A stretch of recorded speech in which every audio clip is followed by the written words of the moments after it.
Everybody, welcome to the show. Today we're here with an entrepreneur and the man responsible for Quarantine Beer Chugs on Facebook. Please welcome to the show, Greg Moore. Greg, thanks for taking the time today. Yeah, absolutely. My pleasure, man. It's good to catch up. Awesome. So we have to start with the obvious here. We'll get into your main business here and whatnot in a minute, but got to start with the obvious. Quarantine Beer Chugs. How did this get started, and did you expect it to take off like it did? And just for the listeners too, this is a group that made it to over 320,000 subscribers in just members in just a matter of days. Like, how did this get going, and did you expect it to take off like it did? Definitely not. Man, it became its own kind of monster. It's really cool. So I was one of the first 40 people in it, I think, and it was started by some old friends of mine, Gary Still and Andrew Biley, and a group of their friends. They just decided to kind of create this little Facebook group and do some chugs, and they're missing all their friends all over the place. And Biley is in Liberty, Missouri, and Gary is from Liberty, Missouri, but he's down in Austin, Texas now. He's a musician down there. And I knew Gary. That's actually like how I got into marketing and business in general. It's like my buddy that I walked in high school with, Kenny Tanner, went off to college, and he comes back a year later with his new best friend Gary, who's this awesome dude, can play these just sick riffs on an acoustic. And they're sitting in their basement, and I was going over and hanging out with them one time, and they played through like 3 songs that they wrote, and I was like, whoa, like that was pretty good. And like, I've been a drummer, I play a little bit of instruments and stuff, and like, so I kind of knew the deal. I've been to a million shows, and on my way home, all 3 songs were stuck in my head, and I was like, oh, I got to do something with this. At the time, I was a technical director for a theater that had just had a $750,000 renovation, so they had like brand new sound system, brand new video, audio, lighting, curtains, all of it. So I called him up as a guy. What are you doing with this? Do you have a manager or anything? They're like, no. I was like, okay, well, I don't know what I'm doing, but I'd love to manage you guys. And they're like, okay, great. So I brought him in to go to the theater and, set up all the mics and stuff, set him up on some benches, gave him some cool lighting, paid a photographer, a friend of mine to come in and take pictures and like set it all up to look like a really nice show, and got some good shots and recorded all their stuff, downloaded like Audacity and figured out how to mix it, downloaded a hacked version of Photoshop and figured out how to make an album cover and like print print the CDs and print the albums, and we started selling them, and within a year they were playing in all the major venues around Kansas City. They had added a drummer and a bass player, and won some studio time in a couple battle of the bands, and came out with an album, and all of that happened within like the first year, and that was like what launched me into like graphic design, just trying to help these guys out, and like taught myself how to build my first website, building it for them because I had an idea and I did it in 3 days. And so it's kind of come all full circle because we've all kept in contact over the years after I moved out of Kansas City. And I got in contact with Gary a couple times. He was supposed to come out and visit, but the quarantine ruined his visit. He was going to come to Colorado, and he's like, hey man, I'd love to come visit you. And I was like, yeah, sure. And I'll show you around and all that. And but so they, him and Biley decided to, just get this little Facebook group. It was 15 of their friends, and they all invited like a handful. So I was in the first like 40 people. So we all just decided to make beer chug videos and cheer each other and challenge each other and do all of that. And so we did that, and we all invited a couple friends, and we woke up the next morning and there was like 20,000 members, and we were like, whoa, private group, it's invite only. You can't just go on and find it and join it. There was all people inviting. We were like, whoa, that's pretty cool, And then the next day, another 50,000, and then the next day, another 60,000. And, before we knew it, I think 1 week later, we were at 250,000 people in a week. And and it's only been like 12 days, something like that, since 11 or 12 days since the group started. Now we're at 326,000 members as of today. And it just exploded. It's still all invite only. The whole time it's grown that way. And so it really just got out underneath us. And the amount of crazy stuff that was going on, I can't tell you. Like, you get a bunch of bored, drunk people on there, like trying to out each other, and man, stuff gets crazy pretty quickly. So that's pretty much what it did. So I'm watching all of this, and they just made like the first 11 members were just administrators of the group. And I hit up Gary and I was like, hey man, I should probably have some moderators. Like, if you need some help, love to jump on there. And he was like, dude, that would actually be great. Like, I'd love your help if you could. That'd be awesome. We'd actually kind of like to have your expertise on the team because this is kind of becoming a thing. So I became the first moderator. And since then, as things started to, pick up and really get wild, we have now added about 50 or 60 moderators. I'm now an admin in the group in charge of the moderators, and also helping them to wrap their heads around like post flows and doing, all of the official social media approaches to things, how to organize things. Wrote a like 6-page moderator guide explaining like, okay, by process of elimination, this is what we're okay with, this is what we're not okay with, this is what Facebook's not okay with. Facebook monitors it too, and it's just been a wild thing that's kind of been growing and growing. And very quickly, in the first few days, we were mentioned on TMZ, we were mentioned in the Wall Street Journal.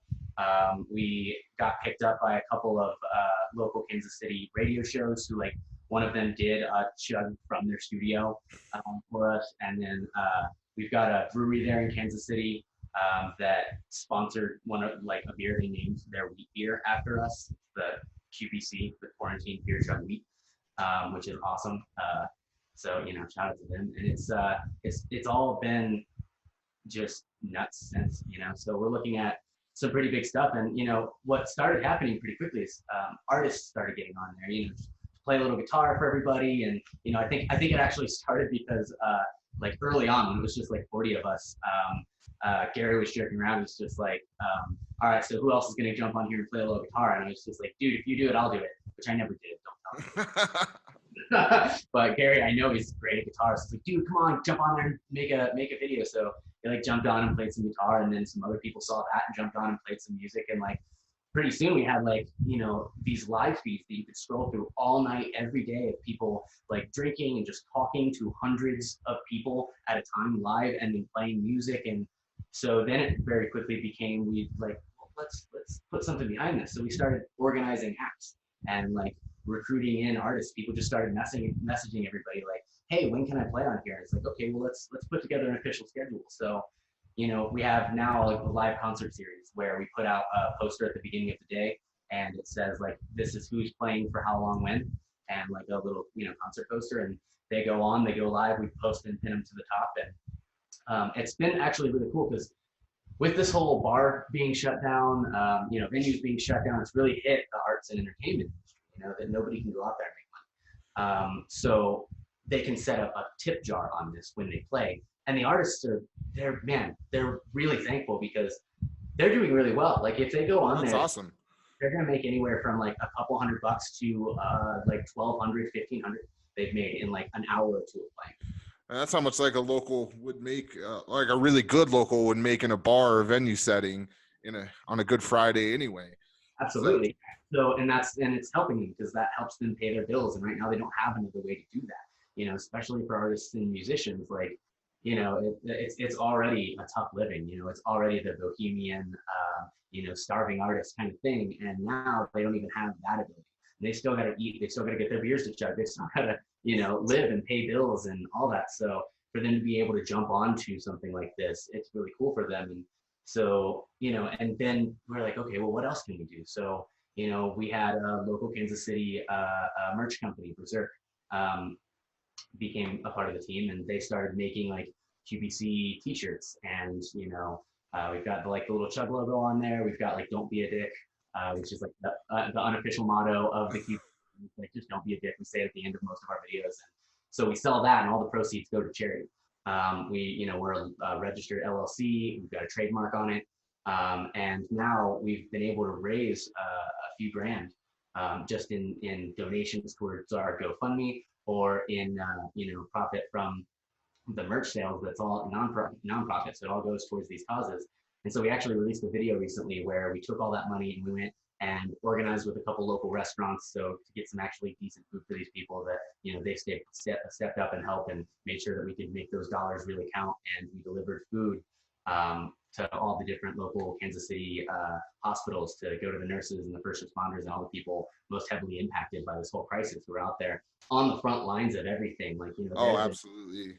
So, we're trying to fuel that. And, so we showed up and got them some really good food, some of the local favorite spots, and they were able to, benefit from that. And, so it turned into like, hey, let's, be degenerates and see how crazy we can talk. And then very quickly it became this thing where, we're actually raising money for charity. We're actually doing some good. We're putting some money in some musicians' pockets and supporting local artists and, trying to make it a lot of good. And it's just grown wildly. People really appreciate it. We've actually been able to have an impact by just doing what we thought was a fun idea. That's awesome. And how have you managed this sort of explosive growth? Because like you said, it was happened over the course of 12 days. I'm sure, there's a lot of work that has to be done on the back end of there. How have you guys been managing that? It's been a process, process of exploration. It's one of those things where, with anything in business, you find success by exploring as many failures as possible. And so, at first, we were just letting it go. And just like if somebody had a problem with something, we deleted it. If something was too crazy, we delayed it. But we were pretty hands off. But that started getting like pretty hectic. You've got people on there posting just jokes or like, hey, singles, like throw a selfie in the comments, and like there started being memes outside of the group all over the place that we were known as this, like, it started as drinking beer and now it's like a singles hookup like group. Like we were like, well, that's exactly what we're going for. It's fine, but that's not It's like exactly Tinder Light. yeah, right. So it became that. It became a bunch of memes and all that stuff. But man, at our peak, we were getting over 500,000 reactions. Wow. So like 500,000 per day reactions. And like that was back when the group was only, I think, like 150,000 people, and now we're at 325. So what that tells us is that the people that are into this are really paying attention to this and taking part in the little community that's been built around this. It's wild. We as our team of moderators, our volunteers, we're 8 to 10,000 posts per hour that we go. And like, so what we ended up deciding to do is we made it manual post approval. So when you post something on there, we have to approve it for it to get to the group. And it's a good thing that we do that, because what's quickly happened is that you don't see videos of beer chugging anymore. You just see memes and pictures, and it's just like everybody else's Facebook feed. They just share it to the group instead. And like, that's not what the group is supposed to be about. Like we go on there because we're having fun doing this beer chug thing. So, one of the initial rules was like no memes that aren't related to partying. So it's like, Joe Exotic memes and memes of like selfies that have nothing to do with anything, and, just people posting like, where my KC people at and all that, which is awesome. We want people to share all of that stuff. We want to be a part of that, but we want you to do it while you're chugging a beer. That is the whole point. And it doesn't have to be beer. You can smoke a bowl on there. That's fine. You can, take a shot. You can drink whatever. I watched a guy chug an entire bottle of wine on there the other day. People are pushing each other. They're trying to see like, how far can we take this? Like, what's the shock value that I can give? So everybody's just trying to challenge each other, and it just snowballs into the crazier and crazier stuff. Like you wouldn't believe. At one point we had a guy. It was called makeup tutorial, and this guy, I guess he was supposed to be doing makeup. I tuned in about halfway through, and by that time he was covering himself with chocolate ice cream. Big boy, covering himself with chocolate ice cream, crunching up Oreos and sprinkling them on top of himself, and just screaming rap, and just like he had like 1,000 viewers watching him live. Oh my gosh! And like everyone's just like, we're blown away. He's going for his 15 minutes. So stuff just started getting real wild. So we were like, okay. Well, let's talk about the darker side of that for a minute. I see you have a pretty reasonable list of rules up there on the group. And I have to ask, was that from the start, or were they put in place because people were getting out of control, whether it be with like the homophobia, racist stuff, etc.? Because, when you're dealing with large numbers of people, you're going to get some real undesirables. And yeah, so those were mostly the rules straight out the gate. It was just common sense. Like Facebook for all groups gives you their basic rules, and then you add a couple for what you think it is. And so we added a couple. So it's mostly been the same rules the whole time, but we have had to adjust and make new rules, and we're still in the process of refining those and defining exactly like what is okay, what isn't. We have some pretty funny videos of people are going on there and they're shotgunning a beer and they're teaching their kid how to shotgun like a root beer or a Coke or something. And like at first we were like, I don't know, is that okay? It's Like, on the line. yeah, it's on the line for sure. But like also we're not like the fun police, you know, we want everybody to have a good time. But at the same time, we just got to make sure that like Facebook threatens to shut us down all the time. People go on there and get naked. Like at one point during a live video, I think they were just mostly like feeding off of the attention, and a threesome started going down. And like then they remembered that like, oh right, we're on Facebook Live, and like we turned it off luckily, but like it had like 1,000 viewers, and everyone was just like, you know, and like they look all these comments and hearts and stuff going on, and they're just like, oh right, because this, and they turned it off, and I imagine just continued with that thing. It was like 3 girls, so it was interesting. But you know, it was some stuff's gone down. You know, people giving lap dances to their people and stuff on there, and it's like, look, I'm so all down for that. We were a private group. Oh, absolutely. Down, and they threaten to all the time, like we will disable this whole thing, and that throws all that good that we're trying to do out the window, all the fun that we're trying to have out the window. So we can't really have that happening. So you know, it's kind of evolved over the process of like when something like that happens, we basically go on to, there's a moderator group, chat group, and then there's an administrative chat group, and we go on to the groups and we're like, what do we think about this? You know, like we show a post like, are we okay with that? Is that too far? Is that pushing the line? So we've kind of evolved it over time because man, there, like we have people going on there with guns, like chugging a beer or a bottle of Jack or whatever, and then firing guns, and like that's illegal. So Yeah. you know, that, not that I don't like to have a beer and shoot a gun, but like that's something that you can broadcast on the internet, man. So you know, it's been a tricky process trying, you know, because that's the thing too. It's like the later it gets, the less moderators are on there, and the drunker people are. And like in a bar, you just get kicked out or you get cut off or whatever. But like no one's stopping these people. Like you got to be. Well, I'm late night. I'm there until like 3, 4, 5 in the morning until the morning crew shows up, just to make sure that things don't get too wild. So yeah, we had to switch over to post approval. So we go through and approve every post. So now instead of scrolling forever and then finding a single beer chug and then scrolling forever and now it's just beer chugs mostly. And occasionally, if it's a really funny meme, it's a meme specific to QVC, something like that. Because the other thing is like we want to have engagement, right? So you know, coming from the marketing standpoint, our engagement has gone down pretty significantly because the more wild, crazy, ridiculous things that could get us shut down, that's what people like. That's why MTV isn't music TV anymore; it's reality TV. You know, that's kind of the natural progression towards things. People want to see a shit show. They want to see someone wildly drunk making an ass out of themselves for 2 hours and trying to feed off of the attention of hundreds of people sending them random things. There's even been like, there was this inside joke, and I don't know where it started or how, but like people would try and buy your couch from you. Like they'd get onto your live video as you're sitting there chatting with everybody, and just a bunch of people would be like, yeah, but how much for the couch? The couch isn't for sale. Like, you know, but yeah, but seriously, like how much? Everybody's got a price. Yeah, they started auction in the comments. It's like, all right, $20, $50, $100. Like, how much for the couch? Like, we're quarantined. You can't even get the couch. And like, okay, well, how much for the link? A lot of trolling, a lot of people just being ridiculous, which is great. We love it, you know. But we're trying to keep it like, you know, more towards art. You know, we have people go on there and like, we had this guy, he was awesome. I wish I could remember his name to give him a shout out, but he was like he had a Tennessee accent. He's living in Kansas City, but he was like a hipster Bob Ross new age style, where he's just sitting there painting. We're just chatting with the audience, just kind of telling stories, reacting to people's comments, stuff, and just oil painting, telling them like, this is what we're gonna do, and like it was awesome. I watched that for like 2 hours. I loved it. You know, so like we're trying to keep it more like that, and it takes a lot of management and guesswork because I don't know. It's all subjective.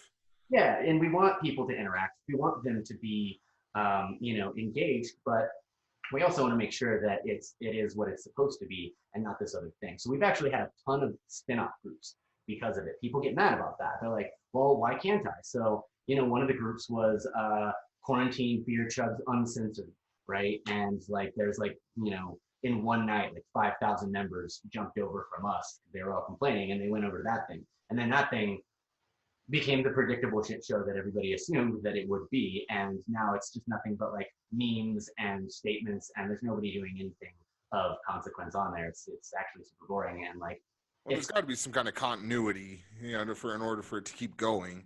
Sure, that's what we're trying to keep. Is like, why did you come here?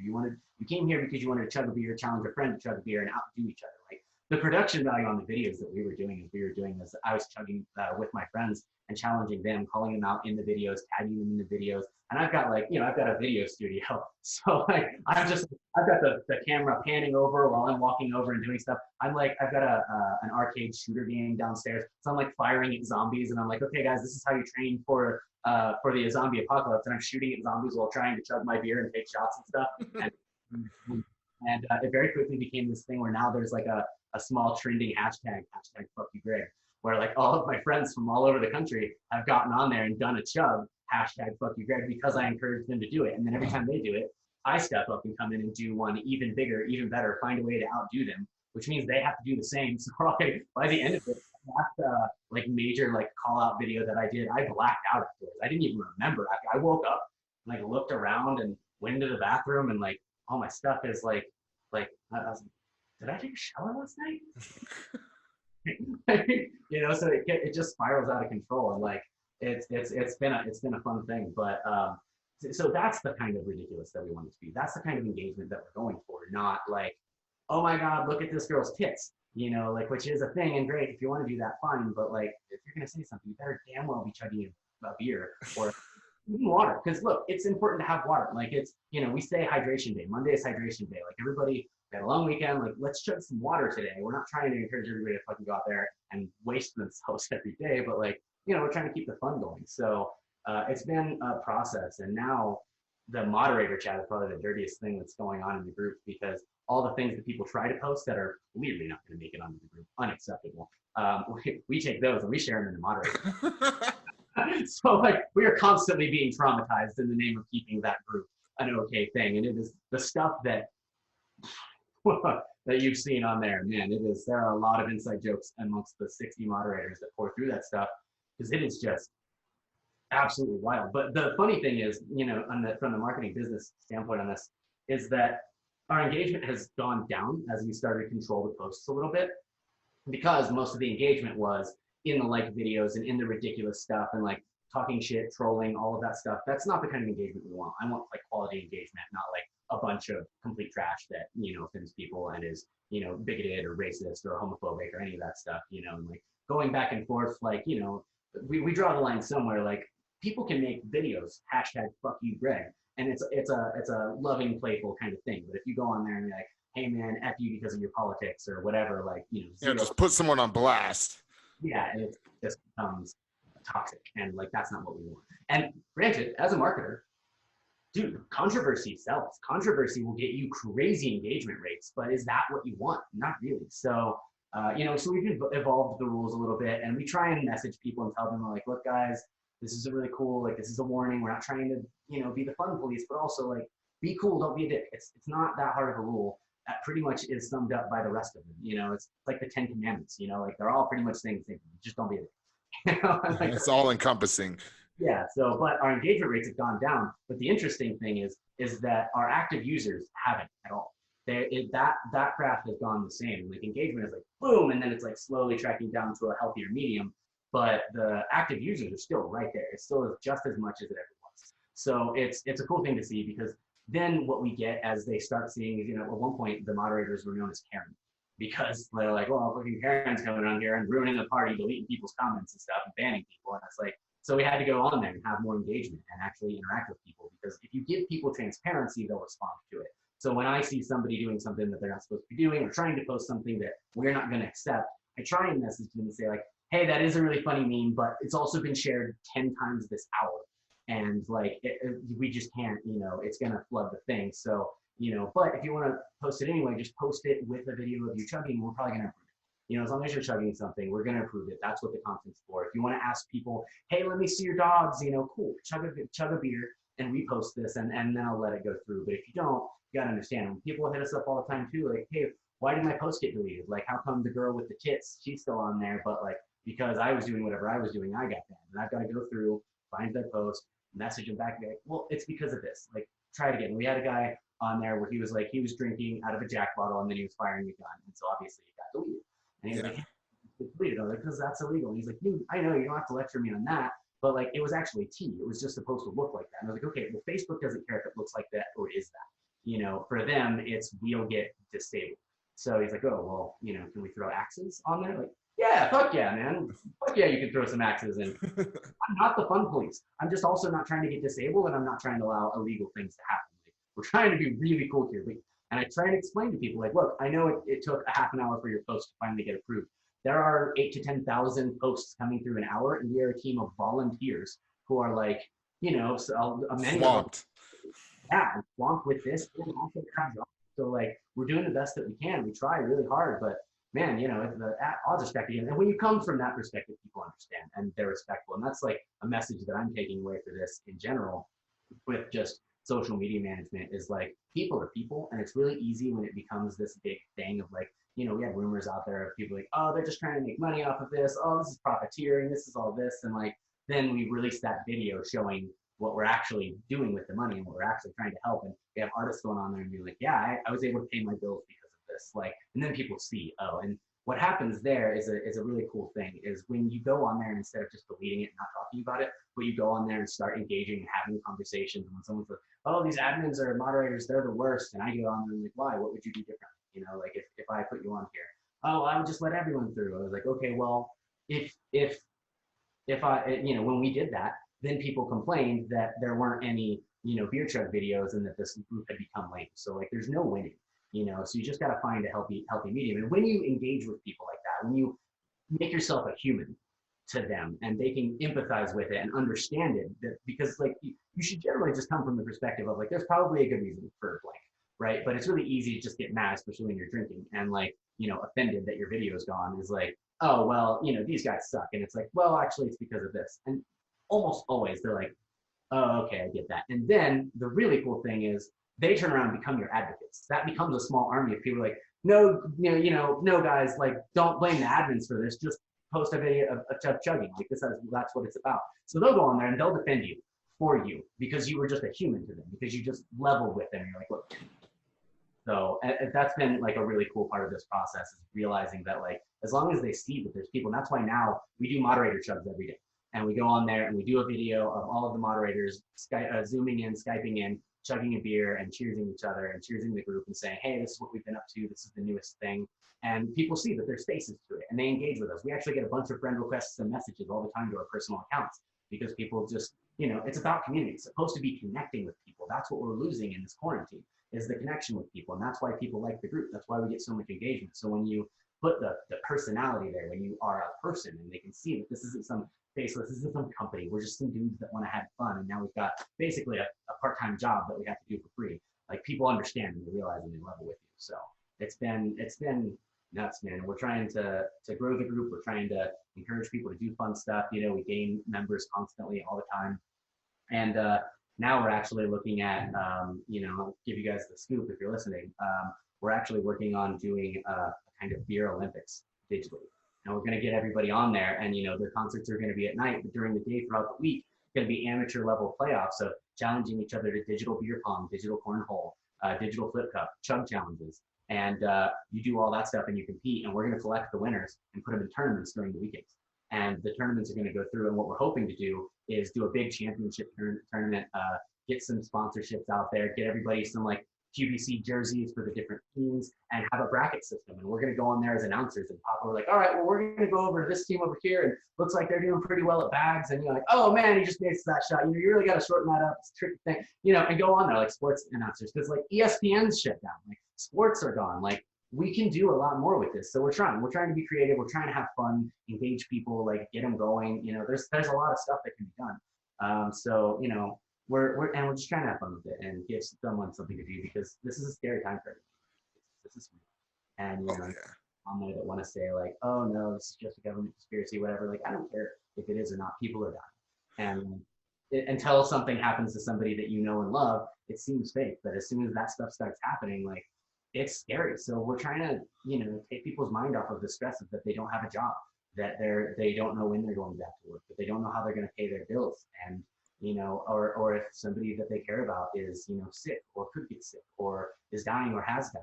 We get people posting from within the hospital that are nurses and doctors, stressed out, frustrated. They get back from their job and they're like, man, that was a really stressful day. And we go on there and like, thank you so much for what you do. They get hundreds of comments of people being super encouraging and supportive, and and cheersing them and doing tugs of their own to support them. And, for people who are struggling, people in the hospital as patients have posted in there like, hey, I can chug this water, but, I can't really, chug beer because I'm in here because I've got COVID. And the amount of support and love that come from total strangers, it's humbling and it's beautiful and it's a really cool thing. And it reminds us all like why we're doing it and like, what that we're in this together globally.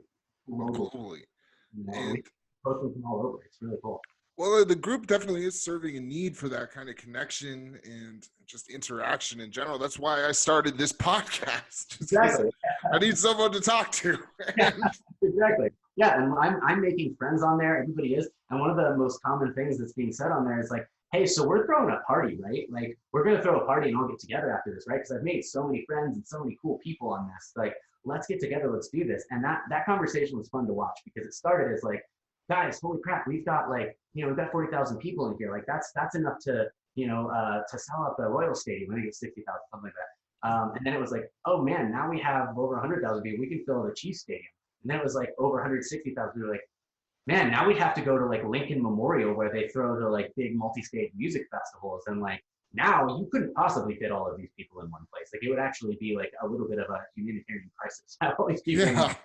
A fire hazard. The fire marshal would want to have a word with you. Oh yeah, yeah. We're not trying to become the fire festival. You know what I mean? Like, so, but we have talked about like, well, maybe we do a music festival. Let's celebrate when we get out of quarantine and chug some beers. Let's all meet up together and high five. And the moderators and I, we talk a lot. We're on there. We all understand each other. We're actual friends. It's like a little family. And I wake up laughing every day in bed as I'm getting ready for the day. Because the funny stuff that we find throughout the night and share with each other and the jokes that we have and interpersonal connections, like these are all my really close friends now. And I'm blessed. It's a beautiful thing because like, a lot of people reach out like, hey, how's quarantine? Are you lonely? Are you bored? Like what's going on? Like, no, actually I'm busier probably than I have been in a long time. So many people, I'm being pulled in so many directions and I'm talking to so many people at any given time. It's a beautiful thing, man. I absolutely love it. And these people are my favorite people. One of them lives down in Denver. I cannot wait till the quarantine's over because I'm going to go hang out with my boy Phil. And we're going to knock some back and have a good time. Like, I'm going to go out to Kansas City. I'm actually throwing a party at my place after the quarantine with all the moderators and admins. I'm going to try and get them to road trip out here. We've got guest rooms and throw down and have a good time. Play some pinball, like play some shuffleboard. Like we've got all that stuff here at the house. It's a perfect place to throw a party. So, I'm really excited about it, and they're excited about it, and it's a beautiful thing. Like I've made a lot of friends. I have a lot of individual conversations, group conversations, inside jokes that I never thought would be a thing. Like, I got a hashtag, fuck you, Greg.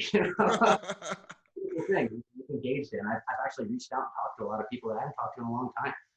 It's funny too, a lot of people get on there and they're like, how are all of my friends on this group? Like, I have 177 friends on that group right now, not including the ones that are new. 177, and I invited 20. So, and I'm seeing people on there that I haven't talked to in years on there chugging beers on our group. It's amazing. It's a really cool thing to watch. So, I can't tell exactly how many I have on there, but I'm still scrolling through the list. It'll tell you like, these are how many members there are, and this is how many are your friends, and it's like, holy cow. So it's cool, man. It's awesome, and I love the group. I love the charity, and Biley and Gary, they've done a really cool thing and trying to keep this thing organized and add enough moderators. And I've just finished this moderator guide and this onboarding process, get everybody on the same page. I've got 50 or 60 of us total, and we're about to like triple that number because if you think how many people we're each individually in charge of when it comes to that many, like 10,000 posts in an hour is stressful, and maybe it's a lot.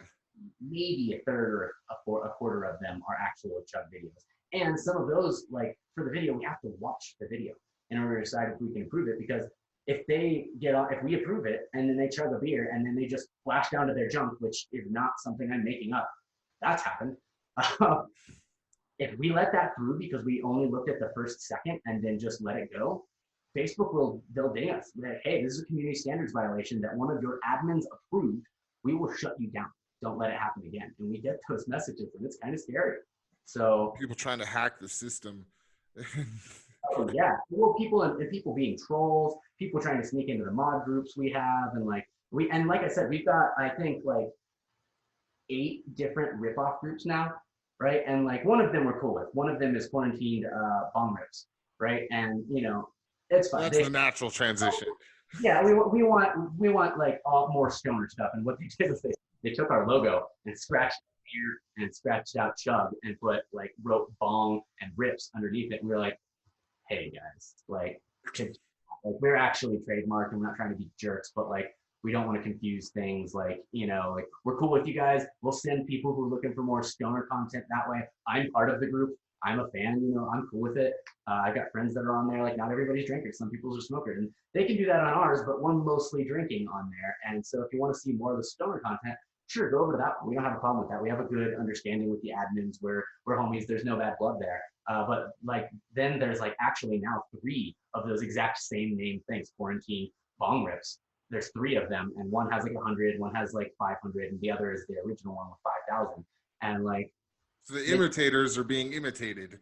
yeah, And there's people. Yeah, exactly. Yeah, and then there's people who are getting on there like, how come you guys keep deleting tits? Like, fine, we're gonna go off and do our own thing. So it's like chugs and tits or something like that. Like there's all these little offshoots of things that are like, this one's for getting naked, this one's for weed, this one's for, uncensored. You do anything you want, get crazy, and it's like they're all shit shows. well, there's already plenty of services out there if you want to video yourself naked and put it on the internet. Guys, One Hum Premium is free right now. Like, get on it. You really don't need us for that. Like, I'm Deprive yourself. yeah. Like, like give yourself the benefit of the doubt. We're here to chug beers and have a good time. Like, if you want to go do something else, go do something else. Like, if you go to a bar, you can't get mad the girls not showing their tits. Go to the strip club. Right? So it's been a really cool thing to be a part of. And we've been now on the news in Kansas City, in Buffalo, New York, in Austin, Texas. And they've shown like clips of us chugging our beers during our admin chugs or mod chugs. They've talked about how the group started and what they're doing for charity and how we're trying to raise awareness for things. And it's been a really cool process to watch. And to see us on the news, like that's when it's like, right. Wow. That's when it becomes real. Yeah, not just in Kansas City and Austin, Texas, where like the 2 main cities where it started, but also in like Buffalo, New York. We were on there, I think yesterday or the day before, and we've got reporters and people reaching out to us all the time. We're in talks with some pretty big names in the music industry, and as soon as they can see reliably, they're like, okay, this is really going to be a thing. We're getting bigger and bigger names. We got James Deweese, who was the keyboardist for My Chemical Romance, and he's currently with Reggie in the Full Effect. He came on and did a private show for us, and it was awesome. He had 9,000 viewers watching him play, and it was just him. He was like playing some keyboards. He even had like a puppet come out and he had the puppet play keyboard, had a little to it. It was awesome.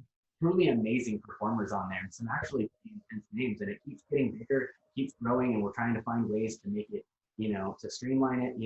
We're trying to trailblaze it. Nobody's done what we're doing, and it takes a lot of experimentation, and it can be frustrating. We get into arguments in the admin chat, like, do we do it this way or this way? And it's like, I try and remind everybody, like, guys, like, nobody knows. There isn't a right way. We just have to find a way to use these elements that Facebook has given us in a way that Facebook didn't intend it to be used, in order to pull off doing a digital music festival in a group like this. Like, it's a tricky thing. So it's going to take experimentation. It's going to be frustrating. We're going to have to try a bunch of different things. Some of them are going to fail. That's okay. We just have to make sure that we're taking notes and learning from the process to find the best way. So that's what it's been. It's just been this crazy explorative process, and we're just hoping that it continues to get easier and easier. We're working with different softwares. We're working with different sponsors. We have people reach out to us all the time. Hey, how can I be a part of this? How can I help? Like, what can I do? And it's a beautiful thing. It's a fun thing to do. We've got artists on there that are big enough that like their tip jars are going to charity. They're like, hey, look, I'm good on the money, but like I really appreciate this charity. So if you guys want to donate to me for playing, like I'll send it over here. So we've got artists like our headliners are making like $1,000 on a good night, just in donations of people trying to help out, and they can pay their bills with it. And that's awesome. Really cool thing. So it's been a cool thing to be a part of. I'm learning a whole lot on the fly really quickly, because like I said, we're 12 days in, we've reinvented this thing 10 times. It's like, oh hey, what are we doing about this thing? Like, we're solving problems we never thought we would ever have. So it's a wild and crazy thing. I've been having a lot of fun with it, but I'm really thankful that I have all this marketing experience from my time in business to like feed me and to have my back in this, and I can come from this perspective, because nobody this wasn't like a marketing thing. This wasn't a business thing. This was like some friends. This is some bartenders and servers who, and nurses who like they had some free time and like, hey, let's do this, and so now suddenly it's like, oh, what do we do about this? Like, luckily Gary reached out and he's like, hey man, we could really use your expertise. Like, help us understand some of this stuff. Like, walk us through some of this. I'm like, okay, cool. So this is the way music festivals work. This is the way, post flow should work. This is how a sales funnel works. Like, let's figure this stuff out. Let's play with it. So Awesome. Well, over to the more of the business end of it. So you're outside of the beer chug. Oh, I'm sorry, you're kind of cutting out here. Again. Okay, we're back. Sorry about the technical glitch there. Thanks, Comcast. And so anyway, we're going to segue into Greg's business anyway. He also is an entrepreneur here in Colorado, owner and operator of Cultured Biologics. Did I say that right? Yep, absolutely. Awesome. So, tell us about Cultured Biologics and what it is you guys do there, and get everybody filled in. Sure. So, Cultured is, like I said, basically the day job, and it's we're an agricultural manufacturer. So we manufacture organic fertilizers and all natural pesticides, mostly focusing on the cannabis and hemp space. And I own that with my two best and oldest friends, Johnny Duncan and Tim McCormick. And we're three best friends, and we, basically started the company like 3 years ago, but we used to work for a company that was in that same kind of space like 7 or 8 years ago. It's actually why I moved out to Colorado. Is we were hired by some traveling entrepreneurs, and that's a fun, crazy story. And so we did that. We all, the company kind of split into 3 separate companies. We all went our different ways, and we're all, still friends. We still, do family Thanksgivings together, stuff like that. So, but we do a lot of stuff in the cannabis space. We try and do a lot of education and stuff. Like, our fertilizers are like probiotic fertilizers, so it's using microbes. Like, instead of making a compost, which is kind of a, it's a messy, stinky process. It's and doing a compost tea it's a whole thing. So when you're trying to do something with a little bit less of a time sink, or if you're trying to do it commercially at scale, it's hard to do all of those additional processes. So we've got like the powdered microbial fertilizers that are composts, but with the bacteria exactly what you need, no inert ingredients, no anything that you don't need in there. So we've got like a compost tea that has rooting microbes. We have one that has vegetative microbes, one that has blooming microbes. So they're like specific to each stage of the plant's growth, and it's exactly what the plant needs when it needs it, as opposed to just throwing kind of a kitchen sink approach at it. So, and then we've got an all natural like insecticide that's it's just using essential oils, but they're carefully selected from all over the globe. We have like a guaranteed analysis, and when you're getting essential oils of any kind, you don't know the compounds, the constituents that we're looking for that have the effect on the bug that we want. Those are in different levels, whether it's coming from the roots or the leaves or the flowers, much like cannabis. Like if you're trying to make dabs, if you're trying to make cannabis concentrates and you try and make it from the roots, you're not going to get which one. If you try and make it from the leaves, you're going to get some of it, but if you make it from the flower, you're going to get all of it. And so it's the same thing with any kind of essential oil. So what we're trying to do is we've got sourcing from finding the right species of the plant, finding the right extraction method, and making sure that they're extracting the part of the plant that's going to have the highest amount of the constituents that we're looking for. And that's a very expensive process. You can make some version of that insecticide. We actually have a recipe out there for people who want to use like a cheaper version that they can just go to the store and buy a few essential oils and whip it together. But it's still going to be more expensive than just buying ours. And we have to go and globally buy these oils from the regions that they're produced, from the proper, extraction technique and extraction company, and bring them in these big, expensive, drums and gallons in order to mix all that stuff up. So it's kind of a heavy duty process, but we end up getting this really high quality product that can do a lot more with those oils than like your normal stuff. So. Well, that's awesome. How did you get started in that business? I imagine it's pretty difficult to jump into. Please don't tell me it was just you in your basement making fertilizer. It wasn't me in the basement making fertilizer. I landed you into some trouble there. Yeah, no. So it's a fun story, man. It's actually really cool. Tim and I, and Tim's the formulator. He's a chemist, right? And I'm a marketer. So I was doing some. We were both working at a hotel in Columbus, Ohio, and Tim's going to school for chemistry, and he's growing cannabis in the closet at our place, and I, doing like part-time. Like online advertising, AdWords stuff for this marketing company. So, and learning design in the process. And so we're doing that and we're going through the process, and I'm working nights at the hotel. It's like 2 hours worth of stuff to do. And then the rest of the time I can just be sitting there working on advertising stuff and design stuff and teaching myself all of that. And, like I said before, I had done a little bit of that already for that band. And so, I kind of just transferred that over and started digging into the interests of it, and got AdWords certified and all that. And Tim's going to school for chemistry. And as we're doing that, I'm working the desk one day, and these two guys walk in, and I check them into their hotels, and I hand them the keys. I'm like, all right, guys, if you need anything, let me know. My name's Greg. I'll be down here, all night. So, and right then this lady is walking behind him, and she's some like soccer mom there for a soccer convention with her daughters. And she's like, excuse me, can I park my minivan over here? And as she's saying that, one of the guys leans in. He's like, hey, man, you know where I can get you weed?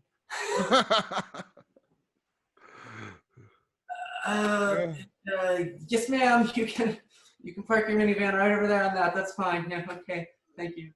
That was a couple hours. Like, I didn't normally sell weed to people at the hotel, right? But I don't know. I got a good feeling about the guy, so I didn't do it on premises or anything. I met up with him at the convention center the next day and brought in, admittedly, and thank you, weed guy, for this. So some of the dankest stuff I've ever smelled. It was, you could smell that stuff a quarter mile away. It was some really good skunk. And we met him up, Tim came with me just for the ride, and we went and grabbed this, this quarter and brought him to the guys, and they're like, hey, do you guys have any papers? And we're like, no. I'm like, we're heading back to the hotel. You just want to burn one? And we're like, yeah, sure. So we went to the head shop, got some papers, and in Columbus, Ohio, the main street that goes through the center of town, through downtown, is High Street. So there's like a thing there. Is like, and weed has been decriminalized since like 1976 in Columbus, or in Ohio. So little known fact. But so I was like, sure, I'll give you the High Street tour. And working in the hotel and just being me, frankly, I knew the whole historic, each neighborhood, what it's called, why it's called that, like the different architectural differences, and how the immigrants came over and why it all separated out that way. So we spark a few up, and they're in the back seat, we're in the front, and I'm giving them the tour of like, this is Victorian Village, German Village, Short North, Dublin. Here's all these different areas. This is why they did it, and we're just talking about that and life. And as it turns out, one of them is a software guy, and the other guy owns a fertilizer company in the cannabis space, and is a cannabis grower. And we start talking, and well, Tim's a cannabis guy, and grows cannabis and is studying chemistry, and I'm an advertiser and marketer guy, who's getting into design. And the guy asks me, he's like, hey man, so I own a marketing company. I'm like, oh, okay. And he's like, do you want some software? And I was like, yeah, what software? And he's like, oh, just Adobe CS6 Premium. And I was like, oh, that's $3,000 worth of software. And yeah, that was before you could rent it too. Yeah, back when you bought the software, you owned the software. I still have it. I mean, I have Creative Cloud too, but I have the CS6 just in case. And like, you either have to drop thousands of dollars or find it on Pirate Bay. Yeah, exactly. That's how I started. I was telling him, we were talking, and I was like, yeah, I taught myself how to build a website by downloading this hacked version of Photoshop, CS4, and using a serial key generator, and that's how I got it. And then I taught myself how to build my first website in like 3 days, and just because I had a cool idea on it and had some really, really good sativa, and I was like, okay, let's go. And so he's like, yeah, well, I sell software. And I was like, oh, okay. He's like, yeah, that's where I make my money. So, I'll send you over a software key. And I was like, this guy had been kind of throwing some money around, and was wearing like $12,000 worth of clothing. Like, yeah. And I was just like, I don't know about this guy. And I was like, he's either too good to be true or he's full of shit. And I've got an uncle who's a con artist. So like, that's the thing. So he basically it worked. He sent me the software key, and it actually worked. It actually functioned, and I was like, holy cow, look at that. So we we made friends with these guys, and we hung out with them for 3 or 4 days. And it turns out what they were doing is they were in town for this gardening convention, because the software salesman, he was part of a group that was buying a fertilizer company over in Korea that had like 100 different fertilizers and pesticides and agricultural products. And so the lab reports that they had were in like broken English, badly translated, mostly Korean, and of course it's chemicals. So on the 4th day, and they take us out to dinner. They're like, where should we eat? Every time we mentioned these really nice places that we could never actually afford to go to, but pointed people to all the time, they brought us in. They're like, all right, well, let's go to dinner. Like, it's on us. Like, okay, cool. So after 4 days of hanging out with these guys, we really got along with them. We were fast friends. 4th day, we sit down at Marcella's Italian in like the Short North Arts District of Columbus, and we sit down for some nice Italian food. And they're like, all right, well, guys, check this out. Like, what we came on this trip for was specifically to like, A, wrap our heads around the industry a little bit. This was kind of an impulsive jump, but B, to kind of to find some people to help us build this. So they pulled out this stack of fertilizer, sheets from this Korean company, and they handed it over, and they're like, can you tell us anything about this? And Tim, being the genius brain that he is, he looks at it and he's like, oh, okay. And like, it's broken English and Korean, but he's looking at the chemical structures. And he's just like, oh, okay, so this is an amino complex. Oh, but it's got, it's chelated, so that's interesting. And that's, and it's like, oh, this one's a humic product. Okay, so you could use this one, and that's good. And he just starts going. He just starts going through the papers, and he's like, this is that, this is that, this is how this works with that. And like, and they're all like, we're all just, oh, cool, okay. Well, they're like, look, we've got 100 of these, and we're trying to like bring it into the US, because these are like really, really well produced products. They're something else. They're next level. They're state of the art, and they're ahead of the curve. So nothing like this exists in the United States. We're trying to bring it over. We need somebody to help us make heads and tails of it. So can we offer you a job? So they hired Tim right there, spot on. Sent me $3,000 worth of software. Hired him on part-time for 20 hours a week. It started with, flew him down to Florida a couple weeks later to for the formation of the company meeting. And, the software guy was a part of the group that was buying this fertilizer company. And then the other guy, Scott Friedman, who's, currently in the industry, and he's an awesome guy, really close friend. They both are, Steve Blackburn and Scott Friedman, like, much love guys. They gave us our start. They gave us our chance. They gave us cash right there, like, go get smartphones right now, like, which we didn't have at the time. The flip phones. Yeah, exactly. We have, the like pop phones and stuff. This was like 2012. So they're like, hey, go get your guys, here's a down payment for working with us. Like, go get, we went and got some smartphones, and,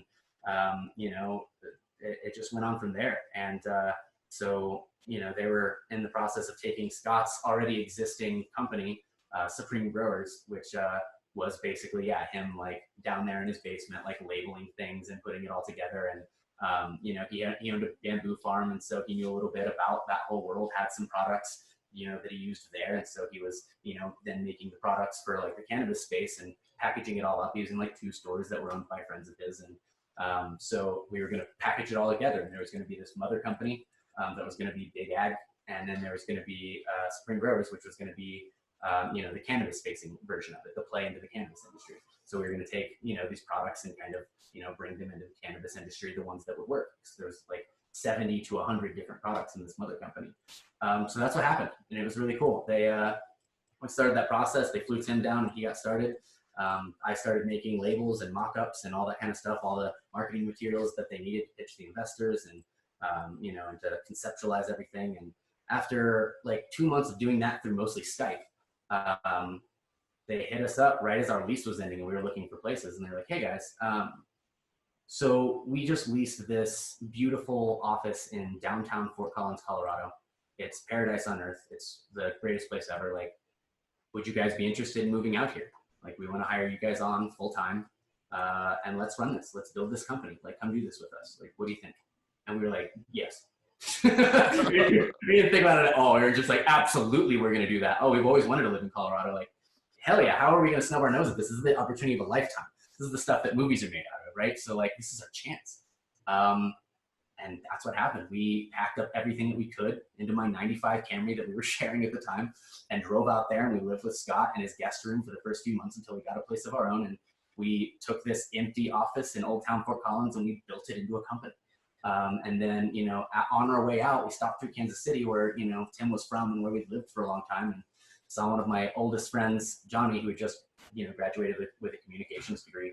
And we told him what was going on. He was like, "Oh, dude, that sounds so cool." And we were like, "Well, man, we could really use your help because, like, I don't know, I've been trained on sales, but I'm no good at it. And like, social media wasn't really my forte. Like, I was more in the design and advertising, marketing side of things. Tim was in chemistry, and like, so like, man, it'd be really helpful to have you a part of it. Like, let's see what we can do." So Johnny came out to visit us a couple months into the thing, and Steve and Scott met him, and they were like, "Oh, dude, you should come move here." And actually, to rat ourselves out a little bit here, we told them, we're like, "Hey, he's gonna come out here and get a job at a brewery. We were thinking maybe he could work a little bit part-time with us." That wasn't true. And he was trying to do that, but that's not why. He was trying to do that because he wanted to work with us. And so he was trying to like, well, maybe I can get a job at a dispensary or a brewery and like work with you guys part-time. And we were like, "Oh yeah, he's got a job at a brewery that he's moving out here for, like, and getting for part-time."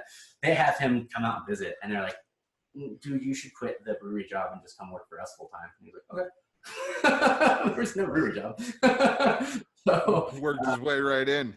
Yeah. So it was the three of us and Scott and Steve, and we built this company. And it was a long road, and there's a lot with it. I mean, I'm literally writing a book about the whole experience because it was absolutely wild. We lost the company for a year, and it was given by the owners to another team, and they tried to pitch it to like Walmart and big box retailers and pair it with like Martha Stewart products and plastic flowers and like put it in Home Depot and stuff, which is not what it was made for.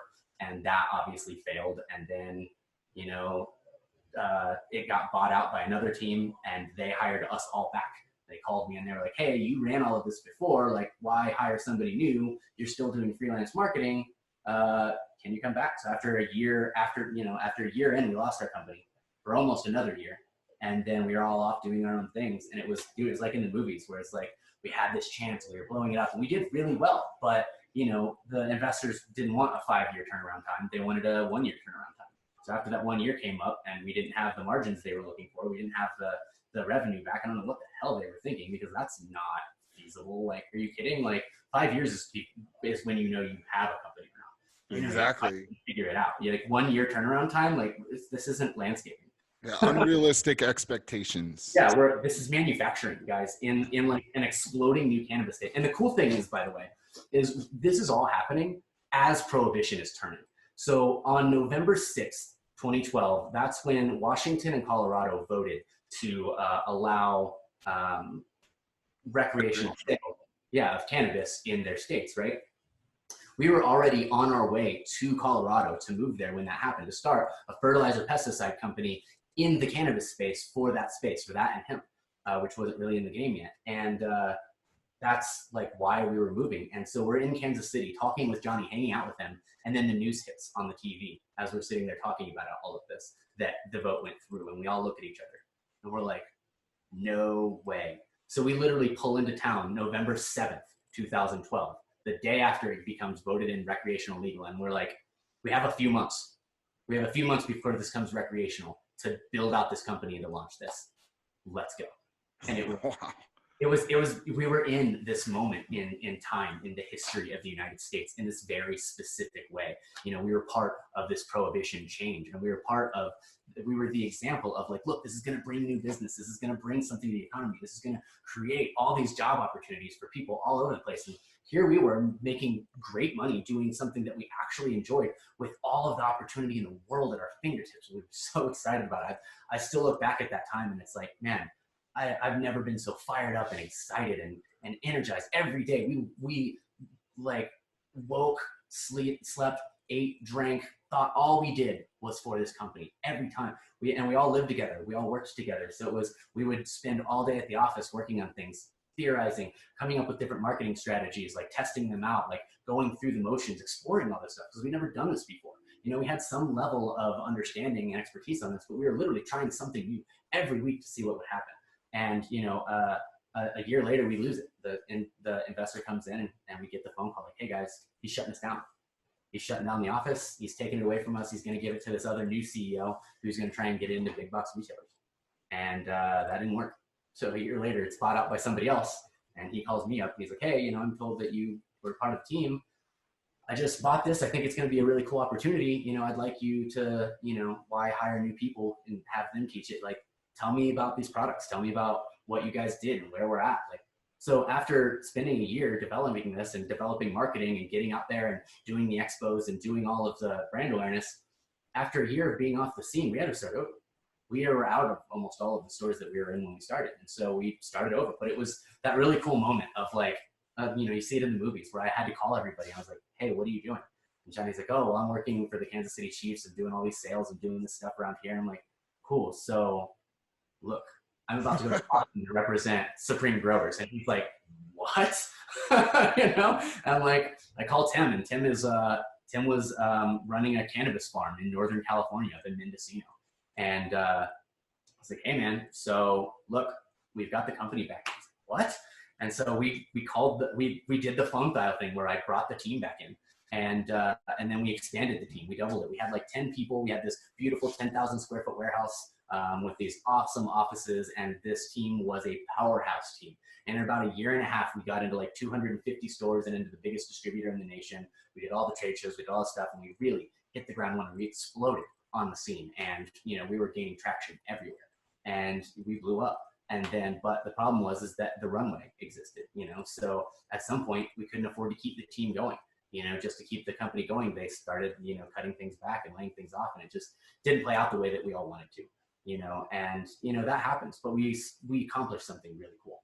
And, Scott didn't come back in with that team. He had already split off and started his own thing. He does a video podcast now and produces a microbial fertilizer, the Dude Grow Show. And if you guys don't know it, check it out. It's based out of Fort Collins, Colorado. I was one of the initial producers. I helped him put it all together. And it's a really badass thing. Hang on just a second. No worries. Go. You're good. What was that? Do what? What was that? That was the vacuum. We're preparing for guests. And okay. It's like a robot dog or something. Yeah, sorry. But so anyway, cut to. We kind of all split our own ways. Scott went off and did this video podcast that I was one of the first producers of, and helped him get that going, and helped him, designed all the products for his new company, and he went off and did it the way he wanted to do it. And, we went off and did it the way we wanted to do it with Supreme Growers 2.0, as we called it, and built this big team, got it covered. We accomplished a lot, and we're really proud of that to this day. So it's one of those things where, it didn't work out the way we wanted it to. So, the team kind of disbanded. And after about a year, we were like, man, that was really cool. And that company still exists. All these guys still exist, but there was still stuff that we wanted to do. And, there's still stuff that we wanted to accomplish. And like a lot of the time, it was this battle of like, okay, we want to do it this way, but because, we're not in charge, we don't own this, it's not up to us. The ownership wants to go this way, or it's just not financially feasible to do it the way that we want to, or they're not willing to take the risks. Or, there's a million different ways that plays out, right? Like our ideas worked, it got us to where we wanted to go. We did some really cool stuff. We changed the way that a lot of companies in our space try to market themselves, try to educate people by being the example. And then, we lost it again. So that was crushing. It was your baby at that point. Yeah, absolutely. It's all we talked about. It's all we did. We just dedicated everything that we could towards it. And, they still existed, but they couldn't afford us anymore. And, they went straight to just a sales model. They didn't want to do R&D on new products. They didn't want to do educational-based marketing. They didn't want to go out there and change the industry and change the world. They just wanted to be able to get their money out. They wanted to be able to, make money and, keep the products going. And, I don't blame them for that. I get it. I totally do, and, it sucks that it turned out that way, but there was this much money that he could put into the company, that the ownership group could put into the company. And when we went through that runway, it was going to take another couple of years to make it enough that we could continue on that trajectory. And, it's not anybody's fault. That's just the way that it went. We accomplished something really cool. but that's the way the cookie crumbles. So, but we still had a lot more we wanted to do. We had all these ideas. We had spent years now on this project, and almost 3 years, and now we really wanted to see it through to its completion. We wanted to do educational videos and teach people about about growing plants, about biology, about organic chemistry, about entomology. We wanted to get into all of these different topics because we learned so much and we had this system in place. We wanted to do all of these things and we wanted to do it our way. And so, when we lost that, it was devastating. We all went back to our other projects and the other things that we did. And slowly Tim and Johnny, started talking, and, Tim was kind of a, minor league celebrity in the space at the time because he was out there telling people about things, explaining things in ways that he's taking really complex thoughts and he's making it simple. And that's kind of what we tried to do with our marketing is like, look, in order to explain to you how mycorrhizal fungi works, symbiotically with a plant, it's a little bit of a process, and it's really cool process and it's very interesting and it's very cool, but it sounds like a lot and people's eyes glaze over when things get that complicated. So, explaining how like Bacillus subtilis and all these, really, Latin sounding complicated things work, like trying to get people to understand what benefits humic acids and fulvic acids and amino acids have on plants, like how the biology works. And these are all, our market is they're stoners, and there's a lot of smart people out there that want to get into it, but it seems like a lot from the outside. So they use synthetic nutrients that are really bad for you. They use these cheap Chinese chemical products, these hydroponic, overnight things that just frankly, coming from my perspective, I don't want in my body. This is supposed to be medicine. And, people are using these really dangerous pesticides that, can cause cancer, that are outright carcinogens, and you're leaving them on your plants and then you're lighting that on fire and inhaling it regularly several times a day. That's dangerous. And like, it's supposed to be medicine for cancer patients and you're using ingredients that cause cancer. Like we were doing March Against Monsanto. We were doing a bunch of stuff in that process. Like at one point we were developing advanced vertical hydroponic and aeroponic greenhouses to help like fix this thing. So there's ways to do hydroponics right and aeroponics right and all that stuff, but like you got to use something that's organic, it makes sense and natural and not these really toxic chemicals like a lot of companies are doing. And we wanted to educate people not just that is the fact, but why that's the case and how it all works, and like really get into the details. And so what we want to do is this like like you've seen like Cosmos, right? With Neil deGrasse Tyson or Carl Sagan. You've seen, yep. All these video-based learning where it's taking something that seems like big, complex thoughts and the words are big and it all seems like a lot of confusing stuff. But if you can show it visually to visual learners, you can communicate so much in such a short amount of time that someone can see why that works. They can see the process at play instead of just trying to figure. They can see that this, mycorrhizal fungi implants a typhi into the roots of a plant and it spins out like secondary root system, and you can see why that's beneficial. You can see that it's a secondary root system. You can see it grow. You can see it feeding it sugar and running water into the plant to feed it so the plant feeds it back. And you can see these processes at play. And if you see that quickly, as opposed to me sitting here and explaining it to you for several minutes and your eyes glaze over and start staring off in space and thinking about other things, 5-10 seconds of your attention span, you look at a video and you watch it happen, it's that quick and it makes much more sense. And people really, really appreciate that. We would hear that at trade shows all the time, like, wow, like you explained that so simply. Like I get it now. Like I've always wondered what the deal was, but like now you guys have explained that, like, oh, that's how this bacteria breaks down these, unlocks this nutrient that's, too large for the plant to uptake and, makes it more bioavailable and, all these big terms that seem like a lot, but they're really not as soon as you understand what it is. So we were trying to do this visually, trying to take these complex thoughts and make them like simple, easy to absorb thoughts and concepts. And so, we still want to do that. We had been developing all these plans for years to do it. So we're like, let's see what we can do. Well, that's like the core job of a marketer, right? Because in most businesses, especially every single business I'm involved with, that's for sure, nobody knows or even particularly cares how it works, the details, what's going on. But when you come up with a way to present that to them in a way that they just get, not only does it get you more sales, but it really helps out them out so they don't have to sit through your whole spiel on that. And that, I guess that is the essential core job of the marketer, really, Exactly. and nobody really looks at it like that. Right. You need to communicate value. You need to communicate the value of your product, the unique value proposition that your product does differently than others. And for a lot of products, that's really easy to see. But for a microbial product, for a microbial fertilizer, to explain why that's a better process for your plant than a synthetic nutrient salt-based product, like that's a whole conversation that you have to have with people. And like the quicker you can get them to understand the process, the better. And I can say like, you know, synthetic bad, organic good, and like that's fine. But like until they really understand the process at play, any product will work. They don't understand why ours is uniquely better suited to, you know, do it what it is that they're trying to do. So also the term organic on like a lot of products isn't what's the word I'm looking for? Police. It's kind of a misnomer. Yeah, you can pretty much just slap that on anything nowadays, right?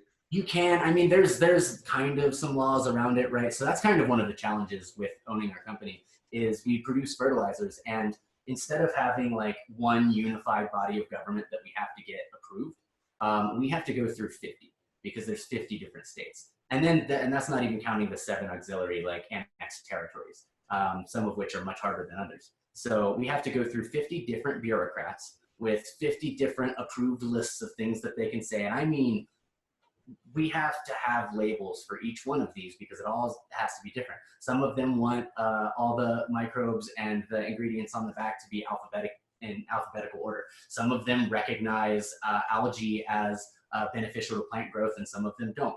Like, so there's things you can have on the labels, things you can't have on the labels. You know, the way that you say things. We've even gotten pushback on like this comma needs to be here, this period can't be here, like, you know, this needs to be capitalized or not capitalized, you know. So there's 50 different people that we have to sell these labels to, and so as a business, that's really challenging. We That can't must be mind-numbing. It's awful. It's really frustrating. And so, you know, there's whole bodies of consultants for this kind of thing because, you know, for a business, printing 50 different versions of a label and then making sure the right version of the label makes it onto the right product and goes to the right state, that's a logistical nightmare. It's you know, because and this has happened before where it's like, oh, well, you know, our Michigan label ended up on Oregon shelves and now the ODA is in there and they're doing a stop sale on our products, pulling all of our products off the shelves and making us resend all labels to the ODA for reapproval and then resend the products to the stores with the correct label, and they can't sell anything until that happens. That does not look good to a retailer. Now, luckily, this happens all the time. It happens to us. It happens to the bigger companies. It happens everywhere all the time because also it's not a static list of things. They change what those label requirements are on a regular basis. So yeah, it's a logistical nightmare. And like, so yeah, I mean, sometimes you can say like organic, you can say organic in the name, right? Because the name is protected. You can say anything in a name. You can call it organic blah, blah, blah. If that's the name, that's the name. But to say it as a claim, you have to actually be really careful what you can claim. You can't just say your product does this. It's guaranteed to make your plants 1,000 times more healthy. Like, you can't say that because you have to be able to prove it. And for a small company, you can't prove it because you have to get university testing that will serve as proof for the state government.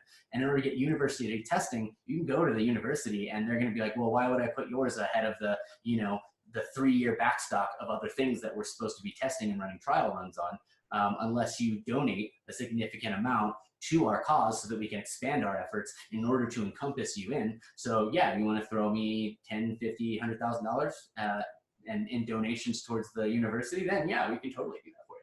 And it's like, that's a massive hurdle, especially for a small business. Yeah, and we have, you know, right now, what, 5, 6 products.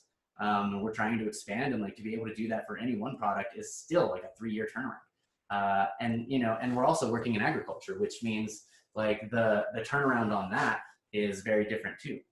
You know, when somebody is trying to do something on a hemp field, they want to do it on a small plot of their hemp first, test it, let it go through a whole season, right? And then that does well, then they're going to do it on a little bit more. And then if that does well that season, then year 3, they'll decide whether they want to do it on their entire property. So they're not going to risk their whole crop on exactly a new product. What if something happens? What if they get less yield? It's not even if it's dangerous. It's what if they get less yields? What if they spend all this money? Because it's tight. The margins are tight. What if they spend this money that costs them extra money to do, or even if it's the same and it doesn't have the same yield, it doesn't have the same output, it doesn't have the same efficacy if it's a pesticide.